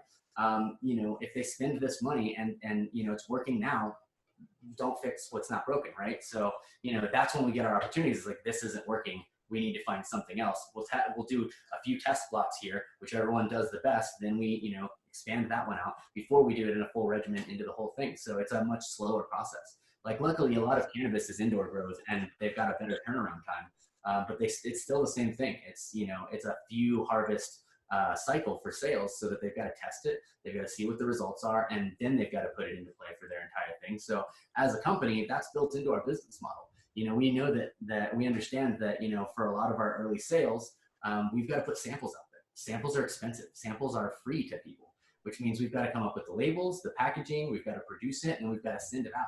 And we've got to cap how many samples we can send out every month so that we don't overdo our costs. Which means we have to do enough marketing and sales to support growing the samples to support that expansion. So it's all built into our business model, is trying to keep ahead of that curve and get as many samples out there as possible, so that by the time we get to that second or third harvest and they're buying a little bit, then finally they're buying for the whole thing and it starts to really snowball. But it's a tricky process, because those are some of the challenges that we face. Is there's regulatory issues, there's a slow sales cycle, there's even sourcing for labels, for packaging. We use all of our bags are craft biodegradable bags. They're self-composting, and they're made out of natural diatoms, which are like these tiny little microscopic organisms that basically their exoskeleton is like a silicon base, and you can melt that down into a form of plastic that then composts. So you can take the bags that our fertilizers are sold in, and you can plant them into the ground. You can put them in the ground, and they'll compost. Like, the part of it will compost in 90 days, and part of it compost in a few years. So but even though that's like a kind of a rare thing, it's a difficult thing to maintain like a steady, consistent source on. So we have sourcing issues, we have labeling issues, we have slow sales cycle, and these are all the challenges that we have to face as a fertilizer company. But since we're doing it ourselves, we get to face that and make those decisions together. And it's me and two of my best friends and a few of our other really close friends that have come in and helped us expand. And we started in a 3,500 square foot warehouse, and we launched out of, luckily we found this group of companies that are like-minded, and they work with us. They brought us into their family of companies, and we fill a gap in their product regimen lines. And we actually custom built our products to work with another big fertilizer company out there named Nectar for the Gods. So we've got what they call the Nectar Fan. It's a community of different independently owned companies. They're all small businesses. They're all family businesses, some bigger than others, and they all work together as one organic system from start to finish. You get everything that your plant needs in this really high quality, sustainable, ethically sourced products, and they work together. And we work together as people, and it's this beautiful thing. We have a cult following of people that you can tell the difference. I mean, I'm spoiled anymore. I almost don't even smoke anything unless it's Nectar Fan grown, because I can tell the difference. Like, the output is vastly different. It's not just bag appeal, it's not just taste, it's all of it, the quality, and showing that you can do organics at scale. Because that's the other thing too, is if you're a dispensary, outdoor or indoor, and you're a producer or a grower, and that's your money, that's your family, and that's also the quality and pride of your product. You got to be able to show that, like, yeah, sure, everybody wants to go organic, but like, easier said than done. Yeah, how do you scale it, right? Like, how do you do that and still make it affordable and still make it so that it's true organic, it's not fake organic? It's not like, yeah, we're organic, even though like we're completely unethically sourced and we're like collapsing in the size of bat caves to collect their guano and destroying their habitat in order to sell it to you because it's better for the environment and you. Like, I mean, is it?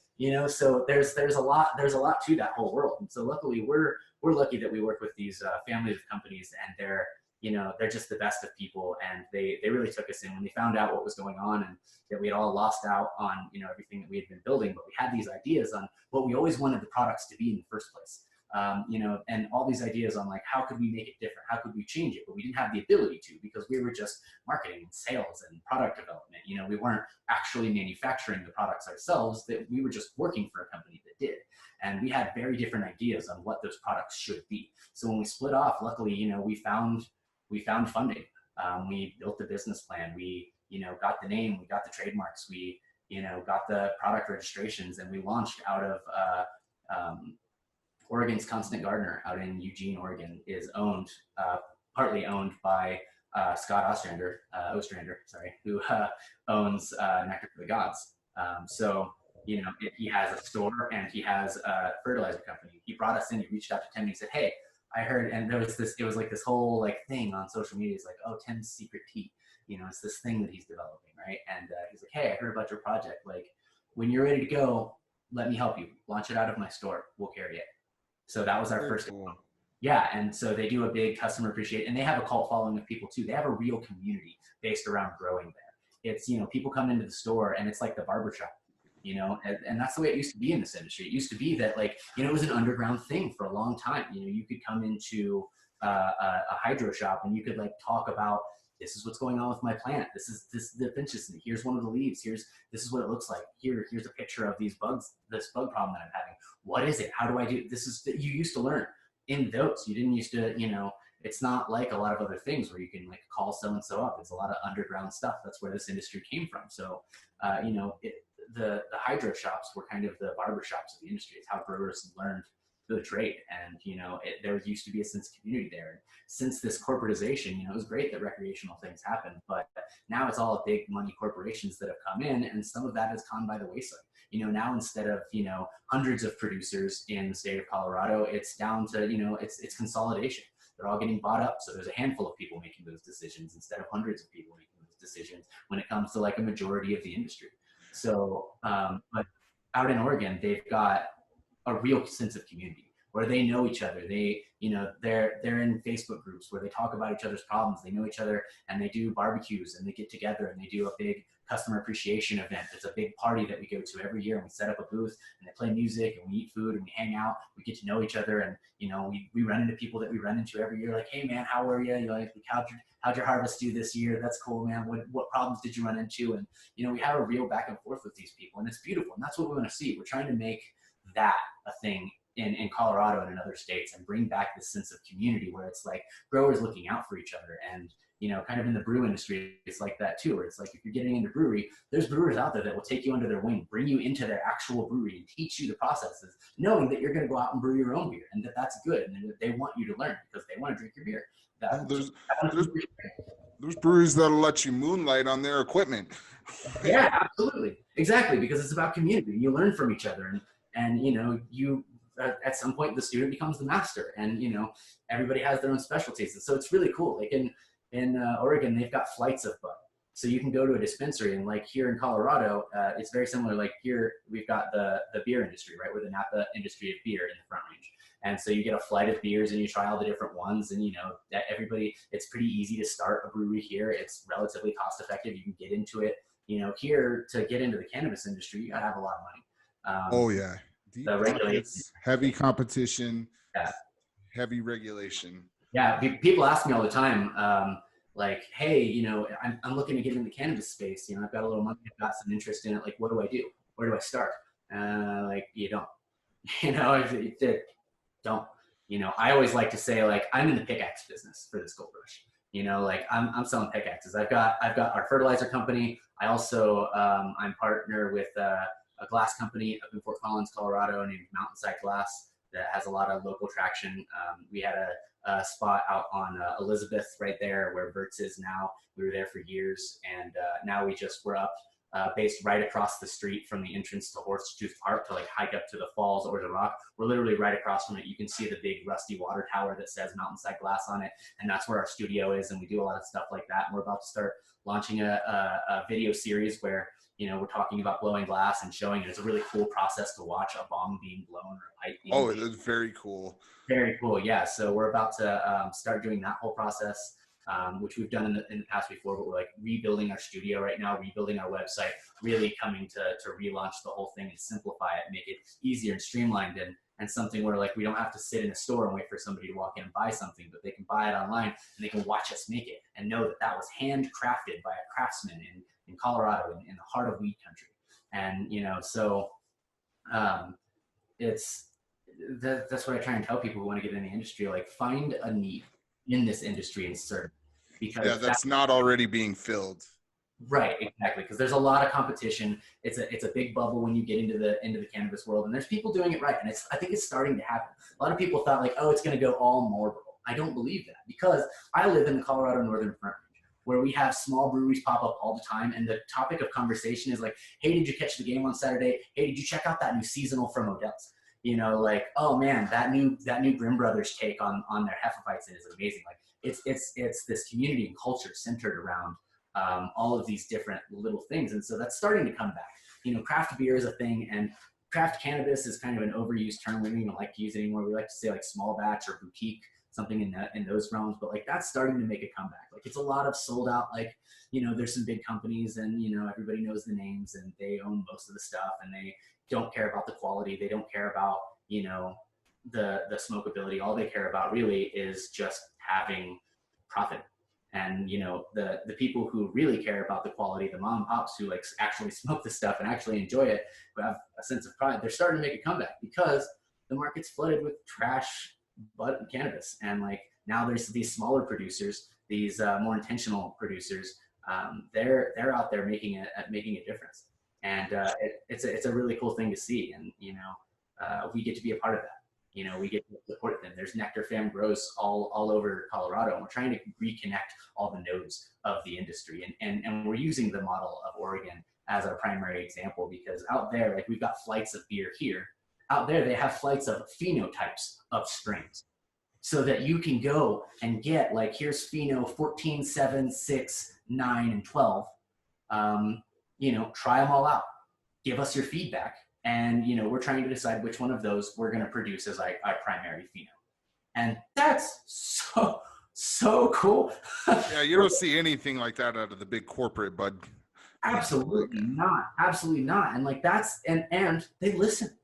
And like people like when out there, if, you know, excuse me, if Geek Farms is going to drop one of their strains, or if Heroes of the Farm are going to drop one of their strains, or, you know, if any one of these companies are going to go out there and they announce on social media, hey guys, we're going to be at this dispensary and we're going to drop off the Scooby snacks, come and get it while it lasts. Like, you know, this is Pig Farmer Scooby snacks, or this is like this pheno of that last strain. People are running.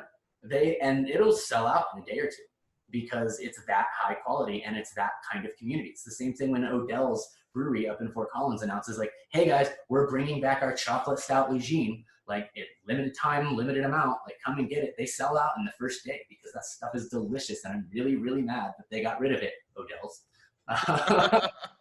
But that's kind of that's the beauty and the nature of the industry out there, and that's what we're trying to bring back here. And there's some people out there doing it right, and we're trying to tie it all together and recreate the sense of community out here, and recreate this barbershop style, you know, hydroponic things. Because the other thing is, like, for our industry specifically, is now we've got these big distributors. You know, Monsanto, Scott's Miracle Grow, those big companies, they're making their play. And so Scott's Miracle Grow just came out with about a year ago, something like that, is Hawthorne Brew, right? And that was their like play into the cannabis space. And they bought up all the biggest, most recognizable names in grow equipment, in lights, in fertilizers, in like tents, all of the equipment, complete vertical integration. And they just bought everybody out. They put it underneath one roof. And now all of those companies are Scott's Miracle Grow owned companies. That's where the profit margins go. It's no longer going to entrepreneurs who are out there and have been out there since before it was legal, trying to make a difference in the community. It's no longer going to a name and a face that you're going to run into at a convention. It's going to some faceless CEO and a board of directors and a publicly traded company that, you know, you got to vote with your dollars, you know, and everybody's really mad because they came in and they took the heart of the industry and all of these sales reps and all of these people that you run into, because when you go to the expos, when you go learn from you know, these companies, and you see them every year, and, you know, as manufacturers, we run into each other and talk to each other, and as sales reps, they're going out there and educating the store owners and educating the people who work at the stores, who are then educating the people in the stores. Like it's an ecosystem of people who are supporting each other. And what's going on now is like, you know, they came in and they fired off a massive amount of those sales reps because they didn't need as many sales reps. You know, they bought the biggest distributor as well as all of these other companies. So now they can consolidate, which is that's business. You know, you do that. It's totally I'm not trying to talk against it, but it put a lot of people out of work. A lot of people who built this industry, who built the awareness, who taught a lot of people who taught a lot of people how to use, you know, what these different lights do, why they work, and how these fertilizers work. And it was a nightmare. Well, do you see like a lot of pushback happening? Because, you know, obviously, yeah, I'm an outsider in the marijuana industry. I just want to put that out there. I don't really know the ins and outs, but what I do know is, you know, from the average person's point of view, there's a lot of pushback against like Scott's and Miracle Grow and all that towards that in favor of these more specialized, smaller companies. Do you see that pushback coming through as well? Because, you know, on one hand, I do see like, you know, a lot of things like what you're talking about happening, chain dispensaries opening up, things like that. But on the other hand, I do still see that hunger for the real, like, artisanal, organic, smaller business, smaller batch sort of thing. Absolutely. And I think that's just maybe the nature of the product and the consumer. Or, I'll give you a second to answer that. But, yeah. You're spot on, man. And yeah, there has been a huge pushback. That news hit the industry like a sledgehammer, man. And we all knew it was coming, but it broke a lot of hearts. And hey, it made a lot of people money who deserved to get a big payout because they've been in the industry a long time, and good for them. But it screwed a lot of other people over. And so that sucked. And, you know, for as tight-knit of a community as the cannabis industry is, like, you know, we all kind of know each other. It's you know, it's a small world. And it's not a huge industry. And a lot of us have been in it for a long time. You know, we're going on 7-8 years now in the industry.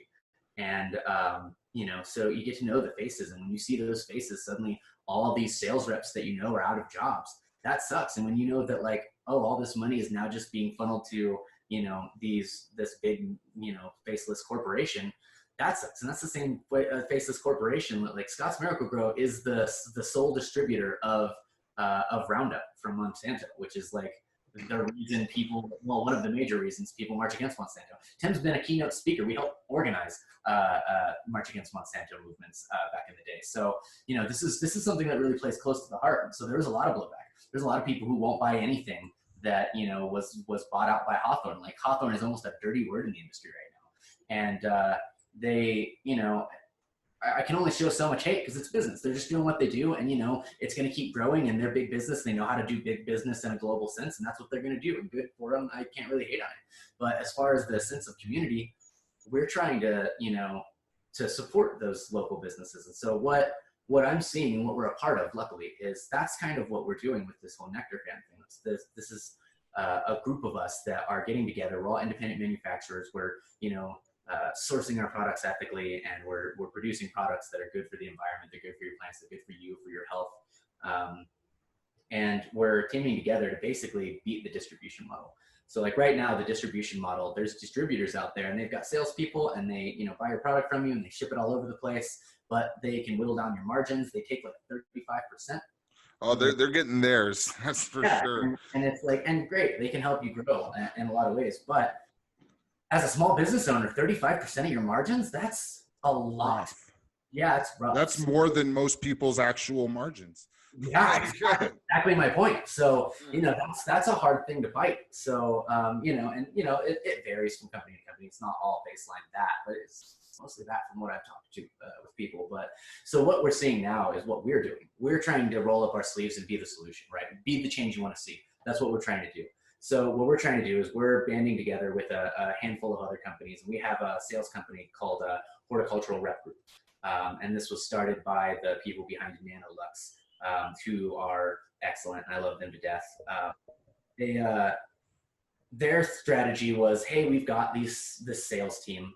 Let's pull it together, and maybe we can, you know, help out some of our other companies that we like. And so all these groups of Nectar Fan, we're all independent manufacturers, and we're trying to market for each other. We're trying to sell for each other. We're trying to support each other. You know, we're trying to use our collective resources to kind of bypass that model so we can do really well for each other. And we're trying to find creative ways to do that so that we're keeping more of the money to our families, and we're able to pay our employees more, and we're able to, you know, give back to the community more, and we're able to, you know, spend more of our money doing educational-based marketing to teach people how to grow right and effectively, and, you know, improve people's lives and their crops and their harvests. So, you know, we're banding together trying to find out ways to do that. So right now we share salespeople, much like a distributor would do, but instead it's just each of us are independently doing this, and we have the same group of salespeople that collect a commission, and they're out there hitting the front lines. They're, going store to store, and they're doing it for all of us. And they're showing that, like, hey, look, this big group of products, they all work together. They are all one system. You can buy all of this as, a vertical system, and it's organic from start to finish. It's ethical. It's, and it's small business. It's real people. You can call up Nectar for the Gods, and you can talk to Scott. You can call up SLF, and you can talk to Newton. You can call up Culture, talk to me, Johnny, or Kim.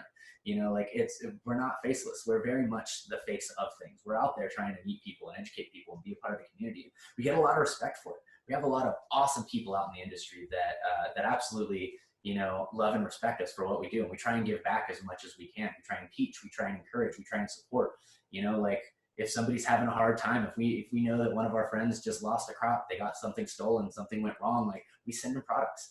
Hey man, that sucks. I know that you lost out on some money, you lost out on some smoke, you lost out on some medicine. Like, here, don't worry about the next round. Next round's on us. Like, thanks for your support. And that's what it's about, man. That's what it's supposed to be about. We're supposed to be, we're banding together to help each other out. That's supposed to be the tribe we're all a part of here. And so, that's what we're trying to do, is we're trying to find a ways to make sure that small businesses can make it and that they can thrive, and that we can, hire our friends to work jobs that they can actually care about and enjoy. We're trying to band together and to beat that model, because, like, all of the money running to the top, it doesn't do any good.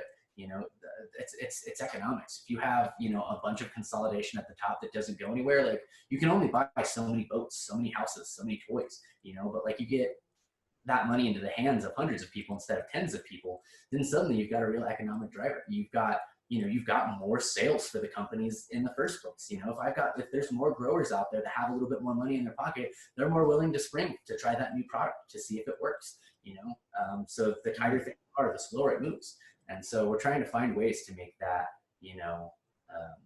an industry standard, and kind of balance back from this whole everything's being bought from one company, and so everything is going to go the way of, Scott's Miracle Grow, or it's going to go the way of, these unidirectional. And like I said, I'm not talking hate on them, but I'm also trying to make sure that small businesses support and craft cannabis is support. So. Oh yeah. Well, again, I'm an outsider and I don't know anything about this specifically, but I like to remain optimistic and think that sort of, the decentralized group of people working will sort of overcome these larger companies. I really think it just comes down to the nature of the product, the nature of the consumer. Most people who are into this space really aren't, down with the big corporation, in anything they do, really. So yeah, absolutely. Yeah. And that's, it's like that with beer too. It's like, absolutely. A lot of people who are craft beer drinkers, they're like, yeah, I don't want a Bud Light, I want a 5-barrel. On the other hand too, and then there's sort of there is room for everybody. Like here in Fort Collins, we're the brewery mecca of the whole area, but we also got Anheuser-Busch up here, and so there is enough pie for everybody, I think. But just how it gets distributed and the players in the game, it would be really sad if it came down to just one or two companies, like Scott's and the other ones. And yeah, absolutely, I think that would ruin a really great industry that's given rise for so many people. Well, go ahead. I was just going to say, one of the really cool things about our industry that probably doesn't get enough credit is with the indoor gardening, is what it's called, actually. It's funny too, because you'll go to, I was at a convention, I think it was in Boston, and one of the guys was cleaning up after the trade show in the convention center, worked for the convention center. So he turns to me, he goes, "Hey man, let me ask you something." I was like, "What's up, man?" He's like, "Indoor gardening, y'all really growing tomatoes?" And I was like, "Yeah, man, we're growing tomatoes." Like, that's kind of a big, like, inside joke. But the really cool thing about this industry is that with cannabis growers out there, making money off of their crops, turning a room into like an actual like source of income, what they can do with that money is, if they have an idea, a creative solution to a problem that they've had, they can turn that money into a business. It's just enough income that it can self-support its own little business, or at least enough to like get into the game, at least enough to try. And like, a lot of times it's really hard to get a loan just with an idea. Like, banks aren't all about that. Especially in cannabis space too, when it's still because it's so volatile and it's new, and it's, people are funny about the money. Like, we lost a bank account once because they saw through our Instagram that we were associated with cannabis businesses. Wow.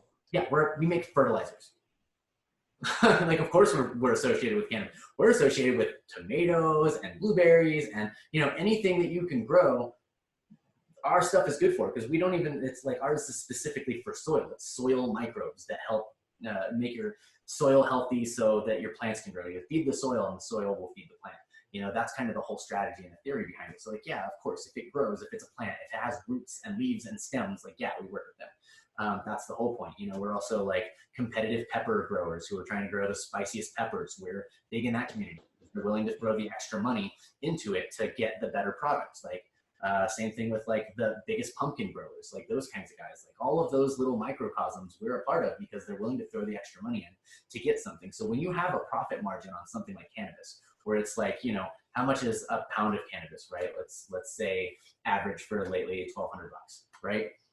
I've never bought a pound of cannabis before, but you would Uh, know better than I would. So. it varies, you know, anywhere between, you know, 700 to like 200. So, you know, depending on the product and where the market's at and all that stuff. So let's meet in the middle. Let's say it's $1,200 a pound, right?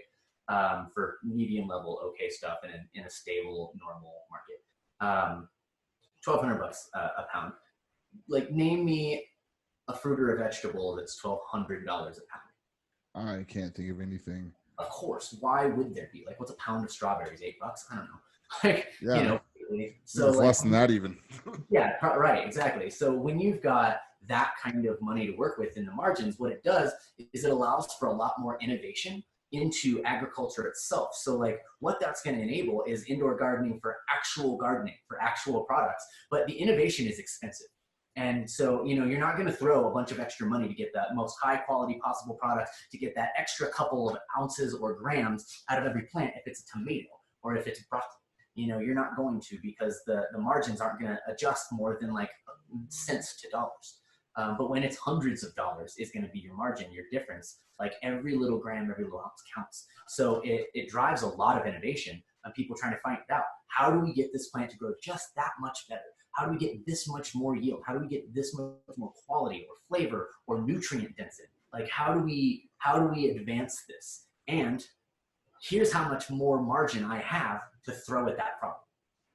So when you come up with a solution as a grower, and you realize that that solution doesn't exist, and you've got this extra cash, suddenly you can actually try and play with that a little bit. Call up China, call up a local manufacturer, see if you can get a prototype going.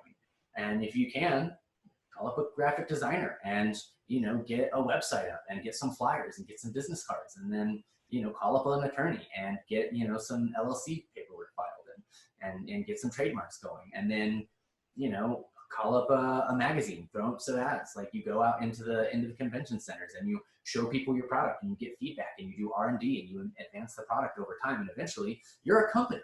And like, that came because you had an idea.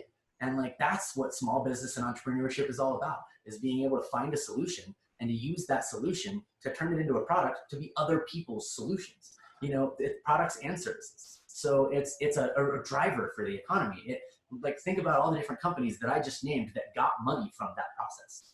You know, they all, it drives the economy. They all made money from that process, which is a beautiful thing. That's really kind of the benefit here, is that not only is it an economic driver, but it's a great space for people to have ideas, and it's an easy entry level space to get into to actually be a small business. Is because if you have a good enough solution, it's not that big of an industry. People can find out about it, you know, and you can afford to pull it off. And what's happening with that is now there are so many innovations that have come through, like grow lights, who have come through microbial fertilizers, who have come through, you know, pots and, you know, all these accessories that you need to grow cannabis. That can all be used, and the quality and the innovation there is all going to be used laterally across all of these other types of growth. So now when we're talking about, oh, we've got to feed all of these people in these starving countries, how do we do it? Well, we can do hydroponic growing farms. We can do indoor warehouse grows. We can do all of these vastly cheaper and more effectively than we ever could before, because we had this entire industry that had the extra margins to drive that innovation to get that little bit better, little bit better, little bit better, until it's a night and day difference. And you didn't have to do it on the margins of a blueberry. You know, you could do it on the margins of $1,200 pounds, not $12 pounds. And so it drives all of this innovation. And, you know, we were hit up by NASA recently. NASA reached out to us. Yeah, and they were like, hey, you know, we are trying to figure out how to grow plants in space, and you know, on a space station or in colonies. Like, you know, we're really interested in what you guys are doing and how you do it. Like, maybe, you know, a tour of our facilities and a tour of your facilities is in order. Like, what do you think? So Oh, it's that's like, really awesome. yeah, that's how serious this is. Is Is that new that development or? yeah. So, you know, that was a couple months ago. So, you know, and we're in talks. We're reaching out. So it's interesting thing, man, because it's real. We can really actually change the world, and that's the whole thing. That's the thing with QBC. That's the thing with culture and with the cannabis industry, is that like they're all economic drivers. They're all drivers for innovation, to make things more efficient, to make things more available. And you know, to drive down the cost of things so it's more affordable to do all of this, and we're doing it in ways that make the efficiency such that you can grow these plants in space, in a very small space with very limited resources. You can still pull it off because people have been trying to figure out how to drive down the cost as much as they can for business to grow their margin, but also for innovation so that they can do this. So now we can go do hydroponic farms and you know, aeroponic greenhouses and all of these things in communities all over the world that need food and they need access to it. And it's driven down, you know, the conceptualization of how to do it is more available. There's more educational resources out there, and it's all being paid for by people liking to get high. You know, like we're helping musicians and artists in the QBC by people wanting to get drunk. Like you're taking people's what incentivizes them, what they want to enjoy, and you're driving that towards to economic growth, towards helping people, towards making change, towards charitable donations. Like there's a lot of ways that, you know, everybody wants to say that, right? Everybody wants to feel good about what they do. They want to feel like they're giving back to the world. How do you do it? You know, what's the driver there? Business. You know, there's always a business to it. Like business is it's just a process, and the process is find a solution and go out there and figure out how to solve other people's problems too, and then find more solutions, and then find ways to make that even more effective. And like, it's a really cool thing to watch that, like, the advances that have gone through the indoor gardening space are now able to change the world in countless ways. You know, it's advancing science. Well, I think we could do a whole podcast on just that subject. I'm down. We might have to. Yeah. Yeah. I'll read a couple books and we'll reconvene on that. Absolutely. Yeah. So. Well, anyway, tell folks how to you know, find your business, find Quarantine Beer Chugs, etc. You know, put that out there for people. Cool. Yeah. So you know, you can find all that stuff on Facebook too, but each one of them has websites. So Cultured Biologics, biologics spelled with an X at the end. That's our primary company. It's fertilizers, pesticides. You can request samples if you guys are growers, or, you know, of anything. This doesn't matter. You know, it's organic foods. You know, everybody who grows anything has pest problems. You know, Spider mites. Hemp, if you're growing, you know, tomatoes in your garden, actual tomatoes, not tomatoes, you know, or those. You know, if you're growing any of that stuff, reach out to us, and we give free samples away. Just go to the contact page of our website, culturedbiologics.com, and you can request samples there. And then for my glass company, if you guys want to check out some really cool videos and learn how to blow glass and what that process is all like, and just watch that process and buy some, you know, high quality, really, really hard to break, you know, well-made, crafted glass pieces, you can reach out to us at mountainsideglass.com. Check us out on Instagram. We're pretty active there at Mountainside or Mountainside, and that's MT Inside Glass. And then for the QBC, jump on there and chug a beer. Don't post a meme, please. Unless it's of you chugging a It's beer. a really funny meme, and it's about quarantine beer chugs, and it hasn't been said before. I might share it, but you should still post it with a beer chug, because if you do, then I'll definitely pass you through. But just search quarantine beer chugs and like the page. You gotta like the page first in order to get into the group. We're trying to make sure that this is all, you know, on the up and up, and that everybody's connected, and that, you know, from the page, the Facebook page that's public, we're releasing live feeds of people performing. We're releasing you know, all of the charitable things that we're doing. We're talking about, you know, all these different charitable foundations that we're trying to support and supporting the artists. And we put out posters every day saying, like, hey, here's the newest thing that's going on. Here's the performers that are going to be on there tonight. But you can search that, like our page, and then from there you can request to join the group and just answer the questions there, and, you know, we'll get you in, and, you know, get you in there chugging and having a good time, and, you know, raising money for a good cause. So yeah, come check us out, guys. And, you know, I'm Greg. If you need anything, you can request a message to me on any one of those, and I'll be happy to answer any questions or give you guys what you need. Awesome. Well, I think this has been real informative. It's a lot to think about, and I want to thank you for taking the time to come on the show today, Greg. Yeah, thanks for having me, man. It was a blast. Let's do it again sometime. And like I said, if anybody has any questions, reach out because I got the gift of the gab, man. I can talk about this all day.